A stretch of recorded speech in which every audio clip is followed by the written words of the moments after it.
नमस्कार प्रेक्षकांनो, मालिकेच्या पुढील काही भागांमध्ये आपल्याला खूपच जबरदस्त असा ट्विस्ट पाहायला मिळणार आहे। म्हणजे आता आपल्याला तर माहिती आहे की पिंकू शेटने म्हणजेच पिंकू शेटचा वडील भिकू शेटने इकडे भैरवीला सांगितलेलं आहे की तारा आमच्या घरची सून झाली पाहिजे। पिंकू शेटला ती आवडलेली आहे, तर पिंकू शेट आणि तारा या दोघांचं लग्न लावून द्यायचं आहे हे सगळं बोलणं झालेलं असतं। आणि आता घडतं असं की तारा मात्र इकडे रडत आहे, कारण पिंकू शेटने तिकडून प्रेशर आणलेलं आहे की लवकरात लवकर हे लग्न झालं पाहिजे, नाहीतर आम्ही तुमचं बिंग सगळ्या जगाच्या पुढे फोडू। त्यामुळे आता भैरवी हादरलेली आहे आणि भैरवीने मग एक मोठी गोष्ट करायचं ठरवलेलं आहे, ती म्हणजे लवकरात लवकर तारा आणि पिंकू शेटच्या लग्नाची सुपारी फोडायची। आता या सगळ्यासाठी एक मोठी गोष्ट घडत आहे आणि तेव्हा मात्र इकडे ताराला खूप वाईट वाटत आहे। एकतर ताराचा मोबाईल काढून घेतलेला आहे, मग शेवटी तारा जी आहे ती लँडलाईन वरून फोन करते, ती म्हणजे सावलीला, कारण सावलीला फोन करून तिला माहिती आहे की सावलीला तिने हे सर्व सांगितलेलं आहे। तिच्या आणि सोहमच्या नात्याबद्दल सावलीला माहिती आहे, ही गोष्ट ताराला माहिती आहे, म्हणून ताराने इकडे सावलीला फोन केलेला असतो। ऑलरेडी तिने सावलीला मेसेजही केलेला होता, तिच्याशी बोलण्याचा प्रयत्न केलेला होता आणि त्याच गोष्टी घडत असतात।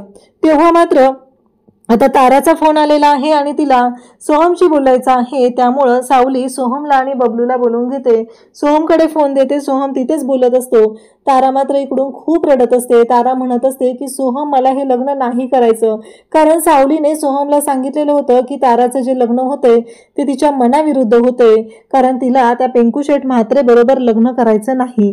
आणि आताही तारा रडत असते, ती म्हणत असते सोहम प्लीज तू काहीतरी कर ना, काही झालं तरी हे लग्न थांबव, मला नाही लग्न करायचं त्या माणसाशी, असं ताराचं म्हणणं आहे। पण इथे तिला भैरवी जी आहे ती एका वेगळ्याच गोष्टीमध्ये अडकलेली आहे। इतके दिवस ताराला ज्या आवाजावरून तिनं फेमस केलेला आहे तो आवाज सावलीचा आहे, ही गोष्ट पिंकू शेटला माहिती आहे आणि त्यामुळे त्याने धमकी दिलेली आहे, आणि जर माझ्या मुलाशी तुझ्या मुलीचं लग्न लावून दिलं नाही असं भिकू शेटनं सांगितलेलं होतं। त्यामुळं या लग्नासाठी भैरवी तयार झालेली असते। खरं तर तिच्या मनातून अजिबात इच्छा नसते, कारण तिची एकुलती एक लाडात वाढलेली तारा ही आता दुसऱ्याच्या घरी जाणार असते आणि तीही अशा माणसाच्या हातात जावी असं तिला अजिबात वाटत नसतं। आणि त्यामुळं भैरवी मात्र भयानक अशी वैतागलेली असते।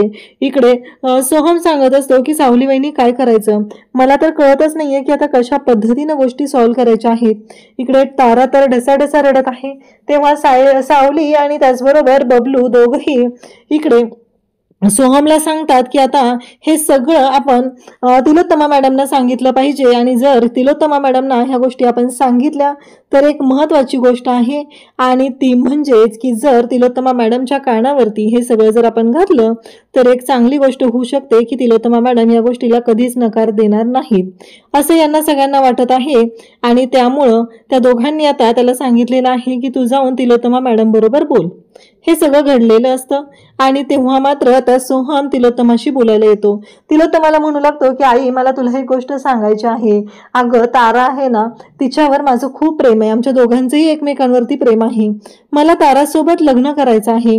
पण इकडे तिलोत्तमा म्हणते अरे सोहम पण ताराचं लग्न जमलंय ना, तेव्हा सोहम म्हणतो की हो, पण मी काय करू सांग ना, आत्ता आई मला ताराशिवाय मी नाही जगू शकत, माझं तारावरती खूप प्रेम आहे, म्हणून तर त्या दिवशी मी तुला त्या मुलीसोबत लग्न करायला नकार देत होतो, हे सगळं सोहम सांगत असतो। तेव्हा इकडे तिलोत्तमा म्हणते की तारा खूप चांगली मुलगी आहे, सुंदर आहे, हुशार आहे, खूप छान गाते, मला काहीच प्रॉब्लेम नाहीये तुमच्या नात्याबद्दल, मी स्वतः जाते भैरवीकडे आणि मागणी घालते तारासाठी, कारण भैरवी ही माझी खूप जवळची मैत्रीण आहे। हे सगळं तिलोत्तमा बोलते आणि तिलोत्तमा ठरवते की जाऊन आता मागणी घालायची आणि हे लग्न लावून टाकायचं। परंतु इकडे सोहमने ह्या सर्व गोष्टी सांगितलेल्या असतात, परंतु एक मोठी गोष्ट घडणार असते ज्याचा कोणी स्वप्नातही विचार केला नव्हता। तिलोत्तमा ही आता भैरवीला भेटायला जाणार असते, पण भैरवीचे हात दगडाखाली अडकलेले असतात, तिच्याकडून चूकच अशी घडलेली असते की त्या गोष्टीला कोणताच पर्याय नसतो, आणि मग ती जाते आणि तिथे जाऊन विचारू लागते भैरवीला। ती म्हणते की भैरवी मी आज तुझ्याकडे एका गोष्टीसाठी आलेली आहे। तेव्हा मात्र भैरवी म्हणते हा बोल ना तिलोत्तमा, मग काय झालं? तेव्हा भैरवीला ती म्हणू लागते की तुला माहितीच आहे की आपण लहानपणीच्या मैत्रिणी आहोत, तर मला आता ह्या आपल्या मैत्रीच्या नात्याला एका वेगळ्या नात्यामध्ये घेऊन जायचं आहे. तेव्हा भैरवी म्हणते म्हणजे काय म्हणायचंय तुला? तेव्हा तिलोत्तमा म्हणते की मी ताराचा हात मागायला आलेले आहे माझ्या सोहमसाठी. सोहम आणि ताराच्या लग्नाचा मी विचार करत आहे. असं म्हटल्यानंतर भैरवी म्हणत असते की नाही, हे कधीच शक्य नाही, कारण ताराचं लग्न हे पिंकू शेठ म्हात्रे बरोबर ठरलेलं आहे. तेव्हा तिलोत्तमा म्हणत असते की तुलाही माहिती आहे की अगं सोहम खूप चांगला मुलगा आहे आणि ताराही माझ्या घरात सुखात राहील. तिला कोणत्याच गोष्टीची कमी पडणार नाही. तिचं करिअर ती करू शकते, त्याच्यामध्ये कधीच प्रॉब्लेम येणार नाही. आणि तुझ्यासाठी ही चांगली गोष्ट असेल. तुला पण ताराशिवाय दुसरं कोण आहे हे मला माहिती आहे. असं सगळं ती समजून सांगत असते. परंतु ह्याचं सगळ्यात मेन कारण काय आहे ते फक्त आणि फक्त भैरवीला, ताराला आणि सावलीलाच माहिती असतं. आणि पिंकू शेठ जो आहे तो म्हणत आहे की जर हे लग्न लागलं नाही तर काय होईल हे माहिती झालेलं असतं.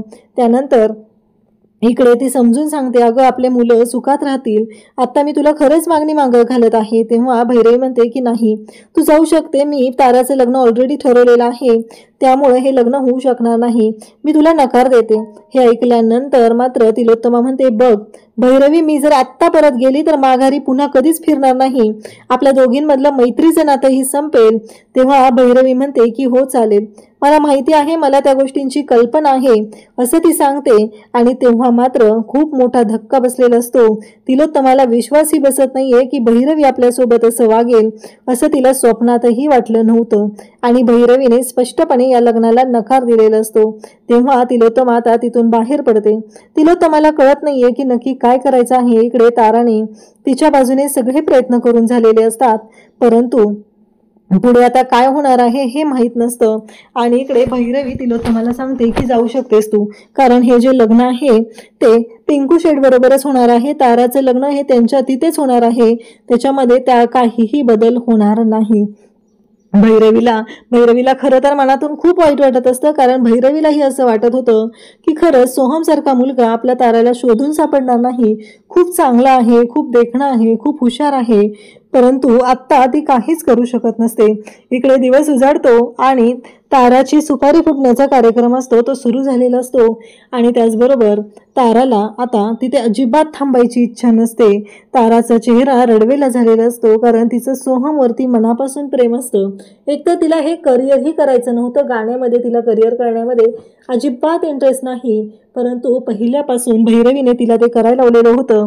आणि आता लग्नाच्या वेळी सुद्धा हे सगळं असं होऊन बसलेलं असतं. तेव्हा सर्व मंडळी जमलेले आहेत. पिंकू शेठ म्हात्रे त्याचबरोबर तारा दोघंही पूजेला बसलेले आहेत. आणि त्याचबरोबर तो विधी जो आहे तो सुरू केला जातो.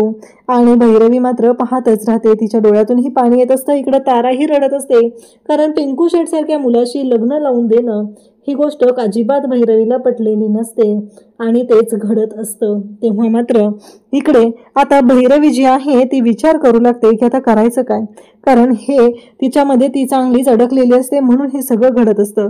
पिंकू शेठ मात्र भयानक खुश झालेला असतो. आणि त्याचबरोबर आता त्या आनंदाच्या सोहळ्यामध्ये सगळेजण तिथे सामील झालेले असतात. आणि तारा मात्र खूप रडत असते. आता या सगळ्यांना, सावलीला आणि सोहमला, इकडे सोहमला आणि ताराला एकत्र आणण्यासाठी सावली नक्की काय करणार आहे, त्यांना कशा पद्धतीने एकत्र आणेल, पिंकू शेठ सोबत ताराचं ठरलेलं लग्न कसं मोडेल, हे आपल्याला पाहायला मिळणार आहे. अशाच अपडेटसाठी चॅनलशी कनेक्टेड राहा. थँक्यू.